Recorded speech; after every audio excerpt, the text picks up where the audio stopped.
Differentiability का 13th video और differentiability of two variable functions का ये 8th वीडियो है।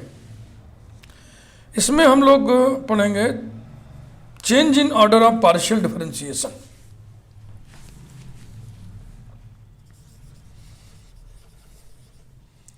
Change in order of partial differentiation. Partial differentiation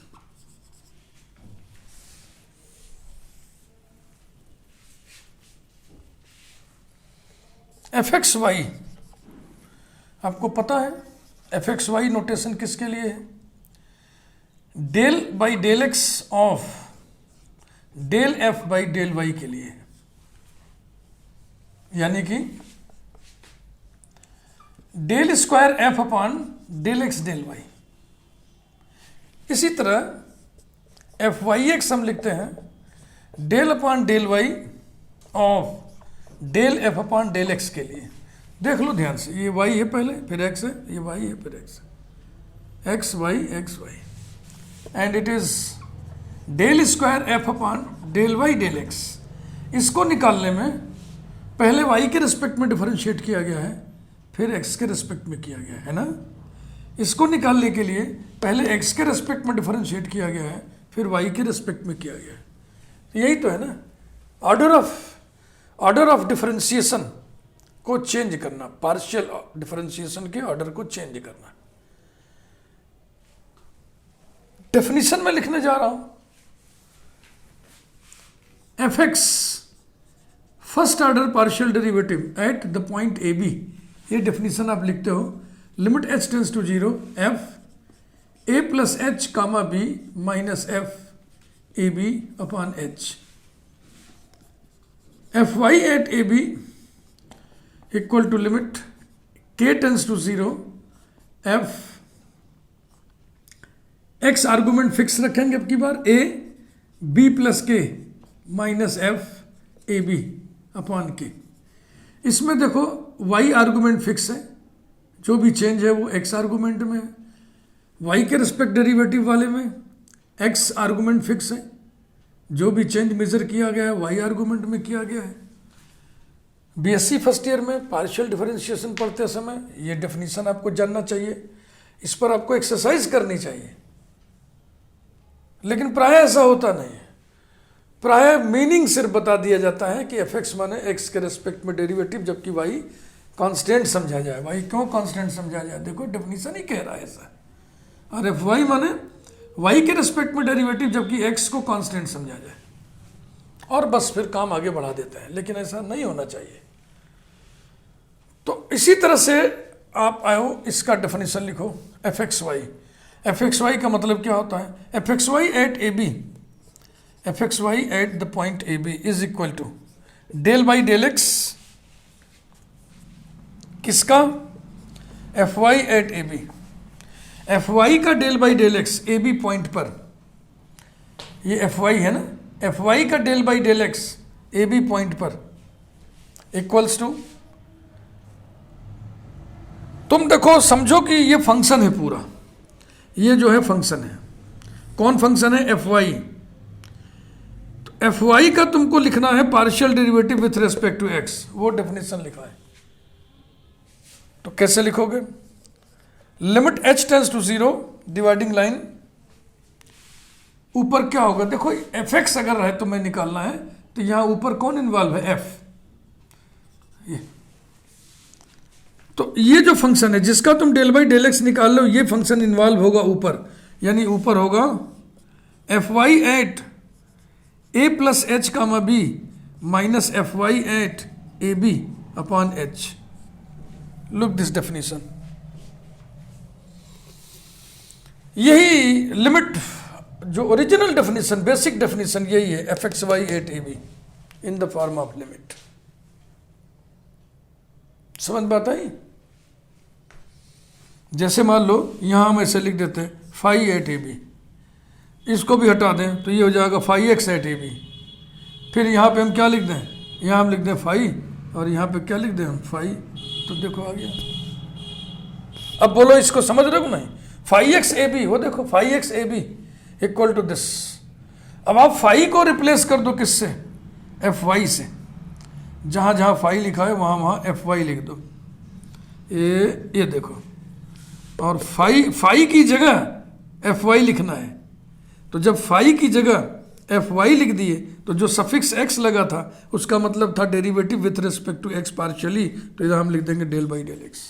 ये तरीका है लिखने का। एंड ऐसे ही इसको लिखिए, f Y x at a b, this is del upon del y किसका? एफ एक्स का। किस पॉइंट पर? ए बी पर। अब y के रिस्पेक्ट में पार्शियल डेरिवेटिव लिखना है, ये इस फंक्शन के लिए लिखना है।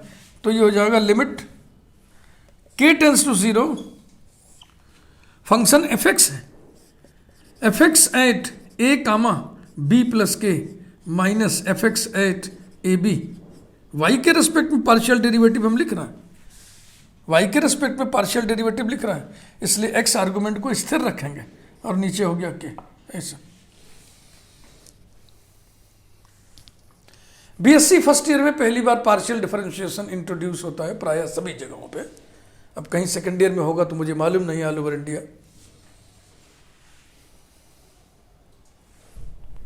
तो वहां पे ये बताया जाता है कि ये दोनों बराबर होते हैं। वहां पर यह बताया जाता है कि ये दोनों बराबर होते हैं। पार्शियल डिफरेंशिएशन में ऑर्डर ऑफ डिफरेंशिएशन हम चेंज कर दें तो कोई असर नहीं पड़ता है।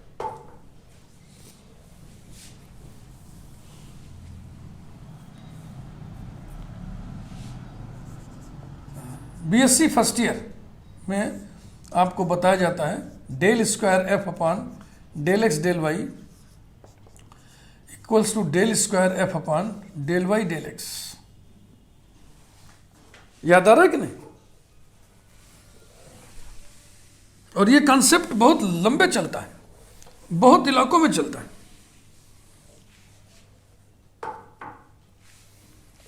एग्जाम्पल के तौर पे f equal to x cube plus y cube minus 3ax y. F x कितना होगा? जनरल पॉइंट पे काम कर रहे हैं। एफ एक्स होगा 3x square minus 3ay, x के रिस्पेक्ट में पार्शियल डेरिवेटिव, जबकि y को कांस्टेंट समझा गया है।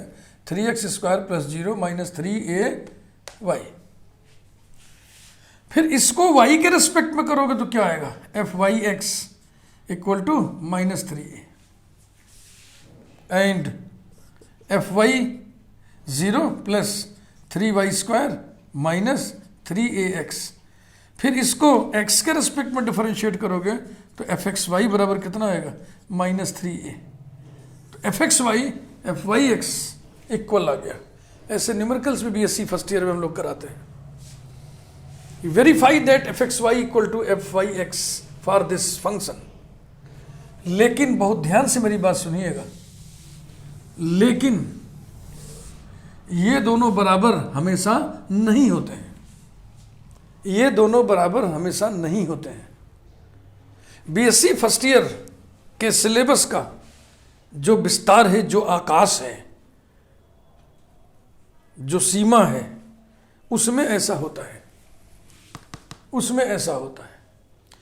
किसी भी फील्ड में कहीं भी आप अगर इस रिजल्ट का इस्तेमाल कर रहे हैं तो समझ लीजिए कि उस फील्ड का जो आकाश है, जो पूरा क्षेत्र है, उसमें ऐसा होता होगा। लेकिन आपको अब हम बताएंगे कि this result is not always true. ये रिजल्ट हमेशा ट्रू नहीं होता है। पहले तो हम ऐसा आज बताएंगे, आज आपको बताएंगे ये रिजल्ट हमेशा ट्रू नहीं होता है। फिर नेक्स्ट वीडियो में हम बताएंगे कि ये रिजल्ट कब ट्रू होता है, किन शर्तों पे ट्रू ही होता है। तो ये सब बातें हम लोग करेंगे। फिलहाल जितना आप लिखे थे f x y f Y x, उसके नीचे फिर लिखिए in most of the cases. ये लिखित रहेगा तो ठीक रहेगा। In most of the cases that occur in practice, जो कि व्यवहार में घटता है, सामने आता है, that occur in practice,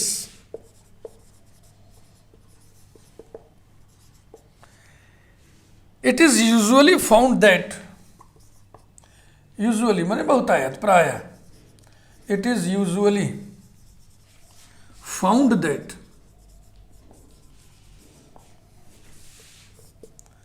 fxy equal to fyx, but it is not always true, but it is not always true। भाषा समझ रहे हैं ना,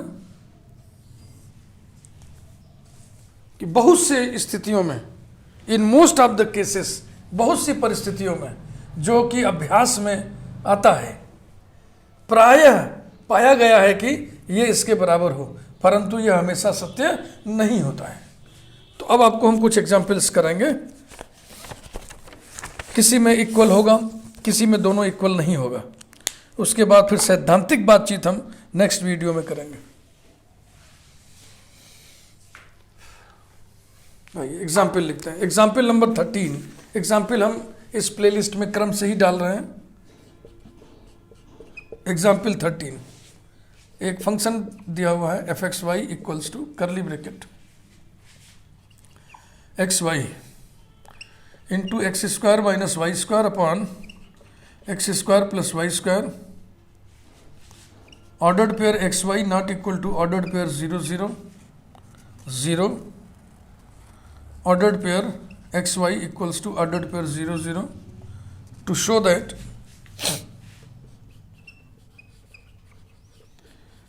शो दैट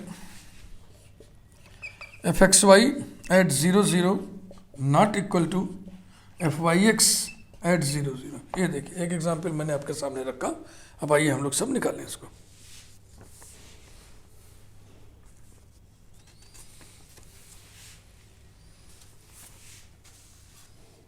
शुरू किया जाए। ये फंक्शन का डेफिनेशन है, ये दिमाग में रखिए, इस पिछले वीडियो में इससे मिल चुके हैं हम लोग। एक्स वाई है, x square minus y square upon x square plus y square. Second order derivative निकालने में फर्स्ट ऑर्डर डेरिवेटिव की जरूरत पड़ती है, इसलिए पहले हम एफ एक्स एट 0 0 कैलकुलेट करेंगे। F x at 0 0 equal to limit h tends to 0 f 0 plus h 0 minus f at 0 0 upon h equals to limit h tends to 0 f h 0 upon h, f 0 0 is given to be 0 in the definition, equals to limit h tends to 0। देखो जो definition दिया है उसमें x into y into x square minus y square upon x square plus y square है, यानी x into y है, x y का multiplication है, तो x y का मल्टीप्लिकेशन 0 आएगा, यानी x आर्गूमेंट y आर्गूमेंट में कोई भी अगर 0 हुआ तो इसकी वैल्यू कितनी आएगी 0, तो ये हो गया 0 upon h। This is limit of 0 by 0 form, h tends to 0, 0 by h की वैल्यू 0 हो गई, अब इस 0 के लिमिट 0 हो गई। इसी प्रकार से f y at 0 0 equals to limit k tends to 0 f 0 comma 0 plus k minus f 0 0 upon k equals to limit k tends to 0 f 0 k upon के। फिर वही बात है ना, x y में कोई भी 0 होगा तो x इंटू वाई दिया हुआ है ना, तो इसलिए 0 हो जाएगा। Limit k tends to 0 0 upon k equals to limit k tends to 0 0 upon k की वैल्यू 0, फिर इसके लिमिट 0। तो फर्स्ट ऑर्डर पार्शियल डेरिवेटिव हमने निकाल लिया। अब आइए हम लोग निकालें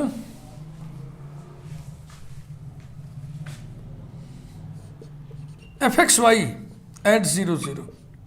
ये क्या चीज़ है? ये है डेल अपॉन डेल एक्स, किसका? एफ वाई का, किस पॉइंट पर? 0 0 पर, इक्वल्स टू, बस अभी जो सब कॉन्सेप्ट दिए थे वैसे ही करते चलना है चुपचाप।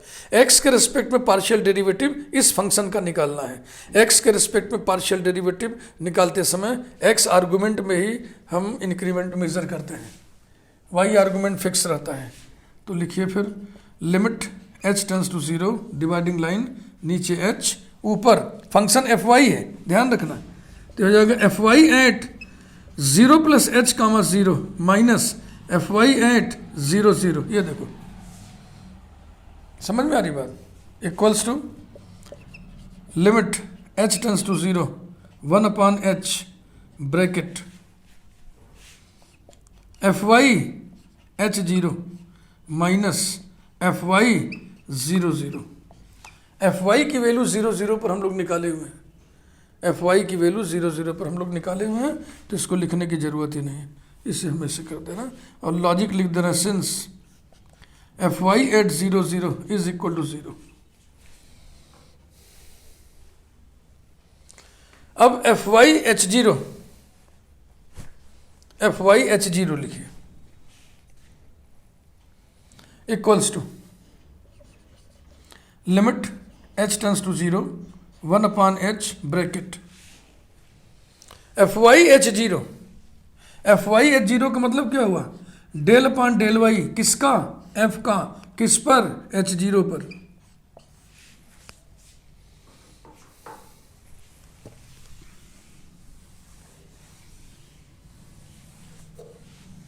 देखो एकदम हड़बड़ी नहीं कर रहे हैं, कितना इत्मीनान से आपको हम पढ़ा रहे हैं, ऐसी इत्मीनान से करिएगा तो एरर नहीं होगा।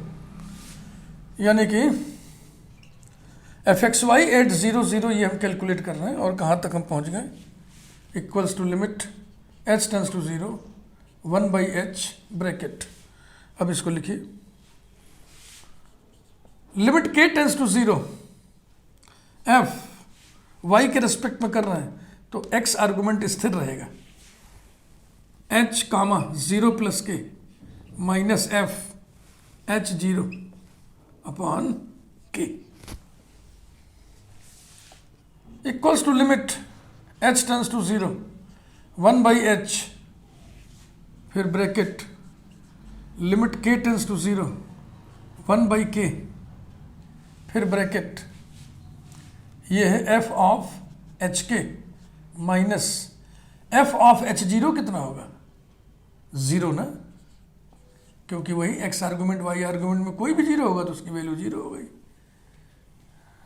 वही ऐसे फिर ऐसे equals to limit h tends to 0 1 by h bracket limit k tends to 0 1 by k और एफ एच के की वैल्यू कितनी होगी, एच के into H square minus k square upon h square plus k square. ये रहा, कितने smoothly देखो हम बढ़ते चले जा रहे हैं, कोई कॉम्प्लिकेशन नहीं है, बस आप सीधा सीधा काम करते चलिए कायदे से, कहीं कूदिए फांदिए मत।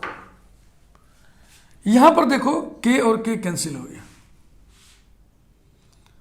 ये जो लिमिट है के को प्रभावित कर रही है ना, तो एच तो इस लिमिट के लिए एच इनवेरिएंट है, तो ये एच उठ करके इस लिमिट के यहां आ सकता है, तो ये एच भी कैंसिल हो गया। This is equal to limit h tends to 0 1 by h bracket h limit k tends to 0 h square minus k square upon h square plus k square, ये h बैलेंस हो गया। अब k equal to 0 इसमें रखिए, limit h tends to 0 bracket, तो क्या आएगा, k बराबर 0 रखने से h square by h square आएगा, h square by h square की वैल्यू 1 होगी, तो ये हो गया limit h tends to 0 bracket में 1 आ गया, और इसकी लिमिट कितनी हो जाएगी 1, स्क्वायर ब्रैकेट यहाँ उसको ग्रेटेस्ट इंटीजर वैल्यू वगैरह ना समझ लीजिएगा, इसलिए हम करली ब्रैकेट कर दे रहे हैं। ये तो एफ एक्स वाई एट 0 0 हम 1 प्राप्त कर लिए, इस रिजल्ट को हम कहीं कोने लिख ले रहे हैं, f x y 0 0 equal to 1 हमने निकाला। अब इतनी ही मेहनत करके आओ एफ वाई एक्स 0 0 निकालें, और आप देखोगे कि ये -1 आएगा। शुरू करें,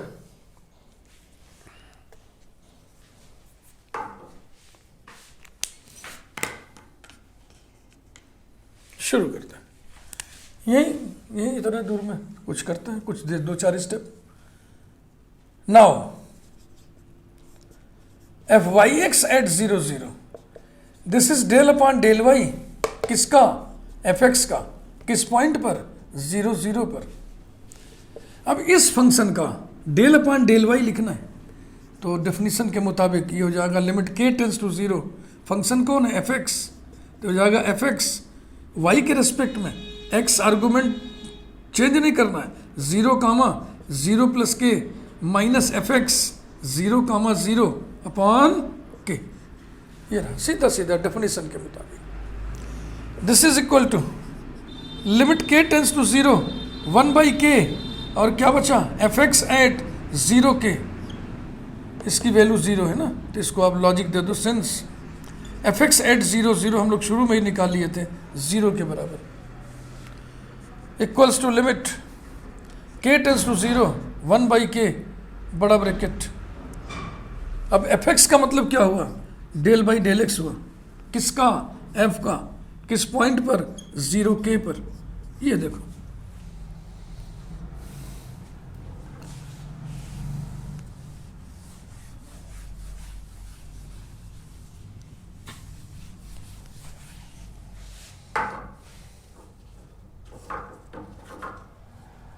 ठीक, यानी कि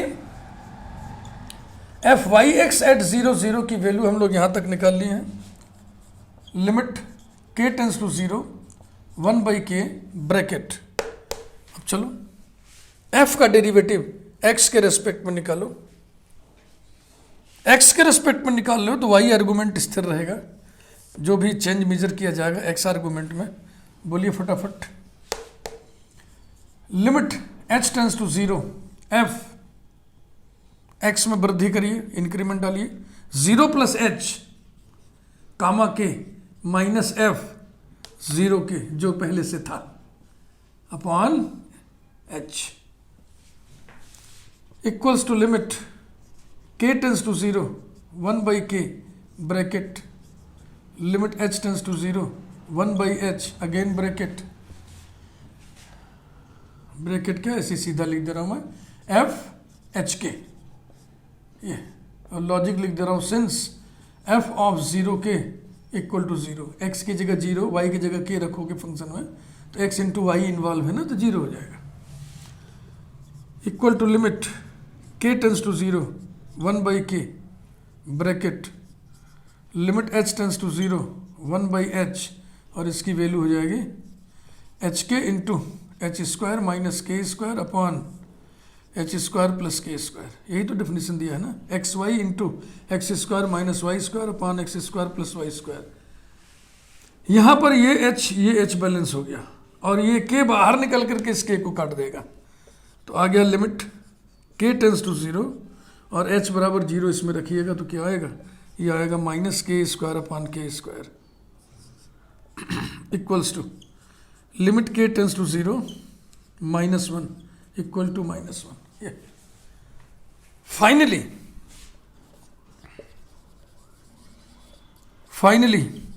f(xy) eight 0 not equal to f(y(x) at 0। तो जो BSc फर्स्ट ईयर में आप पढ़े थे कि f(xy) f(y(x) के बराबर ही होना चाहिए, वो बात यहाँ कट गई।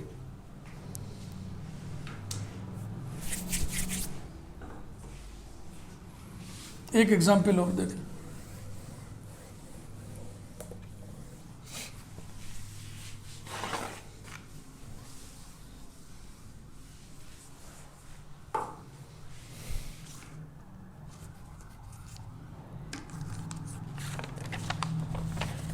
Example 14,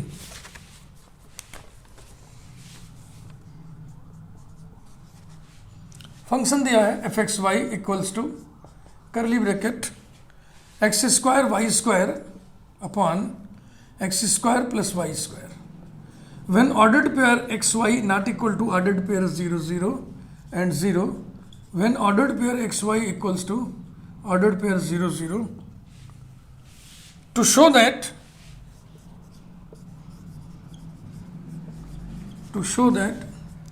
f(xy) at 0 equals to f(y(x) at 0 and both equal to 0। तो पहला एग्जाम्पल मैंने आपको दिया कि जिसमें f(xy) f(y(x) बराबर होते हैं, बराबर नहीं होते हैं। दूसरे एग्जाम्पल में हमने दिखाया या दिखाना है कि दोनों बराबर होते हैं, तो दोनों रंग हमने आपको दिखा दिए, जिससे ये साबित हो गया कि ये दोनों पार्शियल डेरिवेटिव हमेशा बराबर नहीं होते हैं। अगले वीडियो में हम लोग पढ़ेंगे कि अगर हमेशा बराबर नहीं होते हैं तो आखिर में किन शर्तों पर बराबर होते हैं। तो फिलहाल आइए इसको निकालें। देखो फिर थोड़ी बात को बारीकी से समझ लो। फंक्शन के डेफिनेशन में एक्स आर्गुमेंट वाई आर्गुमेंट का मल्टीप्लीकेशन है, इसलिए कहीं पर भी एक्स आर्गुमेंट वाई आर्गुमेंट में कोई भी जीरो होगा तो उसकी वैल्यू कितनी आएगी? जीरो। तो मैं सीधे सीधे लिख दे रहा हूं, ऑब्वियसली जो एफ एक्स आएगा ये जीरो आएगा, और जो एफ वाई आएगा जीरो जीरो पर वो भी जीरो आएगा, क्योंकि इसमें जब कैलकुलेशन करोगे तो F of h zero involve होगा, इसमें एफ ऑफ जीरो के इन्वॉल्व होगा। तो वही चीज़ है, एक्स और वाई में कोई आर्गुमेंट जीरो होगा तो उसकी वैल्यू जीरो होगी। अब आइए हम लोग शुरू करें इसको कैलकुलेट करना। Number 1, f x y at zero zero का मतलब होता है del upon del x f y at zero zero. X के रेस्पेक्ट में पार्शियल डेरिवेटिव का कंसेप्ट क्या है? लिमिट का। Limit h tends to zero. Function f y है, ध्यान रखना ये फंक्शन एफ वाई है, तो हो जाएगा f y argument zero plus h comma zero minus f y at zero zero upon h equals to limit h tends to zero one upon h f y at h zero. F y at zero zero is zero. अब हम इसको calculate करेंगे, बात को आगे बढ़ाइए। Equals to limit h tends to zero one by h. अब f y का मतलब क्या हुआ? एफ वाई का मतलब हुआ डेल अपॉन डेल वाई। किसका? एफ का। किस पॉइंट पर? एच जीरो पर। Equals to limit h tends to zero one by h bracket. अब आप फंक्शन एफ का डेल अपॉन डेल वाई लिखिए, ये आर्गुमेंट दिए हुए हैं, तो ये हो जाएगा limit k tends to zero f y के रेस्पेक्ट में करना है तो h zero plus k minus f h zero.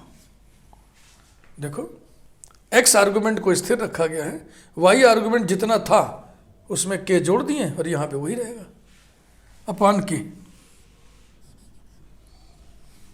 Equals to limit h tends to zero one by h bracket limit k tends to zero one by k f of h k. F of h k दिख रहा है आपको? ये इसकी value zero होगी। देखो जब x की जगह h रखोगे और y की जगह जीरो रखोगे तो H square zero square zero हो गया ना। यही मैं समझा रहा था आपको। फंक्शनल वैल्यू एफ की वैल्यू लिखनी है, आर्गुमेंट कोई भी आर्गुमेंट जीरो हो गया तो उसकी वैल्यू जीरो आएगी। तो f h zero is zero. एक बार मैं यहाँ लिख दे रहा हूँ, since f of h zero is equal to zero.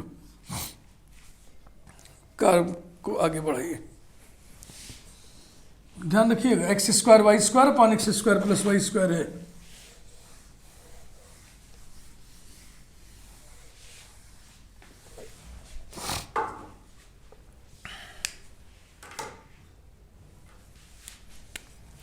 Implies that क्या निकाल रहे हो आप?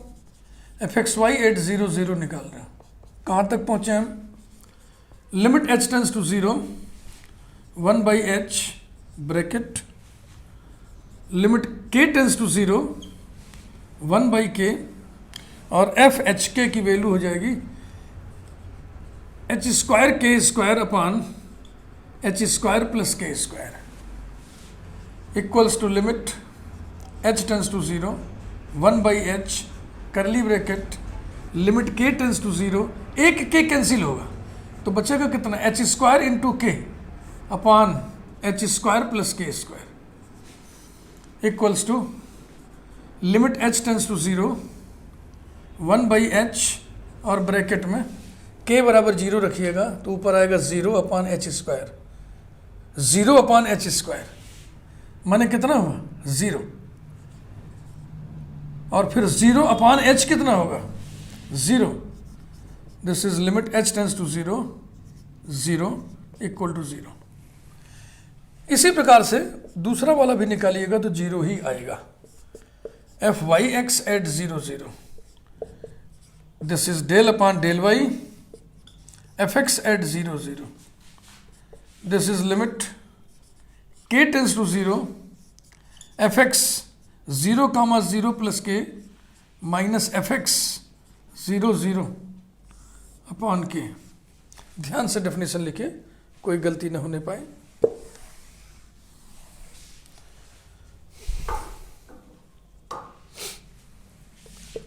Equals to limit k tends to 0 1 by k bracket fx 0 के, और इसकी वैल्यू 0 आप निकाल चुके हैं। Equals to limit k tends to 0 1 by k bracket इसकी वैल्यू fx माने डेल बाई डेल x, किसका? f का, किस पॉइंट पर? 0 के पर।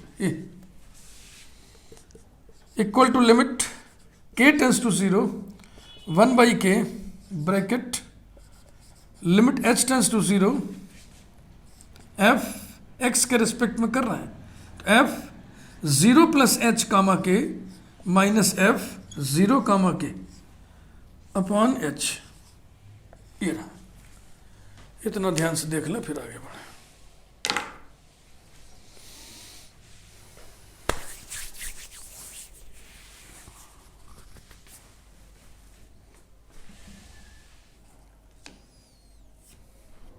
कुछ यूनिवर्सिटीज़ में ये सिलेबस में नहीं है, न बीएससी फर्स्ट ईयर में है, न सेकेंड ईयर में है, न थर्ड ईयर में है।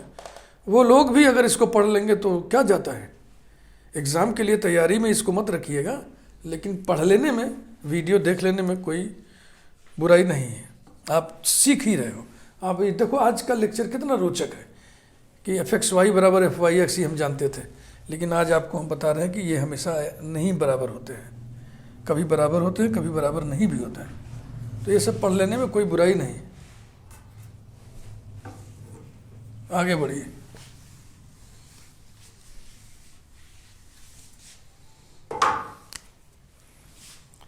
implies that fyx 0 0 निकल रहा था, और कहाँ तक पहुँचे हम? Limit k tends to 0 1 by k bracket limit h tends to 0 f of h k, f of 0 k की वैल्यू 0 हो जाएगी, तो सिर्फ बचेगा 1 upon h f of h के।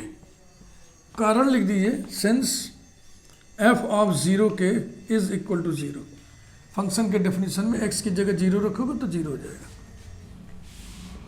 Equals to limit k tends to 0 1 by k bracket limit h tends to 0 1 by h, और ये हो जाएगा h square k square upon h square plus k square. ऐसा समझ रहे ना? इक्वल टू 0 आपको दिखने लगा होगा।